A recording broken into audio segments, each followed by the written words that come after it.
So in the previous exercise, we were looking at changes in y, but really we're kind of interested in the rate of change of y. So we want to know dy by dx. So we want to find see if there's a pattern in the dy by dx or the slope. We want to see if there's a pattern in the slope. So what we're going to do is we're going to find the slope by finding the change in y like we did before between these 2 points. But then we're going to use the change in x as well. So in this case here, we're going to use a change in x. It looks like plus 2, plus 2, plus 2, plus 2. Okay? And then we're going to calculate our dy by dx this way. And what we're going to end up doing, there's this average value of x. So between these two coordinates, we're going to find the average values of between any 2 points. We're going to see if there maybe is a function that relates the average value of x with our slope. Okay, so essentially where x is, for every x we can maybe calculate, there might be some function that we can calculate slope.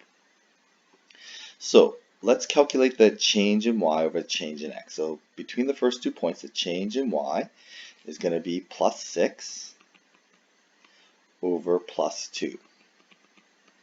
Okay, so our slope is going to be 3. Here the change in y over the change in x is going to be plus 2. Sorry, it's going to be, I did this incorrectly. It's going to be minus 6. Okay, our change in y is minus 6. Our change in x is going to be plus 2. So it's going to be minus 3. So we'll find here the change in y is going to be minus 2 over plus 2, so minus 2 over plus 2 equals negative 1. Here the change is going to be plus 2 over plus 2, and so we get a slope of 1. And here we're going to end up with a change in y is plus 6 over plus 2, so plus 6 over plus 2 gives us a slope of 3. Now notice that if we want to relate the slope values to the average x coordinate where we find the slope, okay, so we just taking the average instead of taking this point and this, since we're using these 2 points to find slope, we're just going to take the average of those 2 points as to see if we can generate some kind of patterning or function. And it looks like there certainly seems to be a function. In fact, we can find that there is some function that calculates the slope value. In fact, it looks like if I were to write a function for this relationship, well, when y is negative, this value is negative 3, the x is negative 3, there seems to be a pattern. So the pattern for the change in y over the change in x, not only can we calculate the slope, but we can maybe say that there is some function. In fact, the function is y equals x. Okay, so whenever x is, that's what the slope is going to be.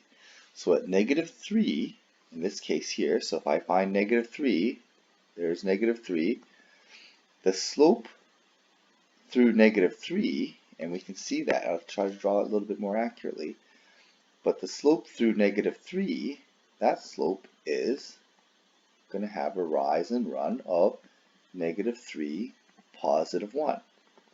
And that relates to that coordinate. At 0, it looks like, there's going to be a slope value of 0. So between negative 1, if I were to do between negative 1 and 1, the slope at 0 equals 0. So the slope at x equals 0, the dy by dx happens to be 0. So this function is a function that actually calculates the slope values. And this is something called a derivative. Okay, we're not going to get too much into this, but this is what calculus is all about. So if I were to calculate then this, if I were to draw this in,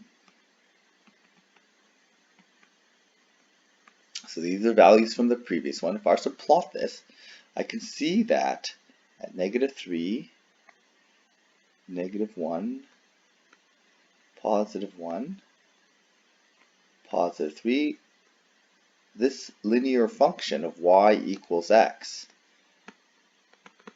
happens to give us the values of the slope. So the change in y or change in x of the function is, and we're going to call this y prime. Y prime, the y prime just indicates that this is the slope function. The slope function is equal to x. And if we take a look at the degree of that function, well, we went from a quadratic, which is degree 2, and the slope function happens to be, which is a change function, the slope function, the degree of the slope function is degree 1. So the slope function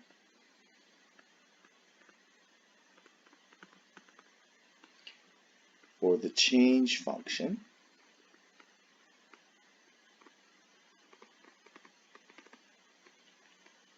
is degree 1. Okay, it's a linear function. And more importantly, it is 1 degree lower than the original function.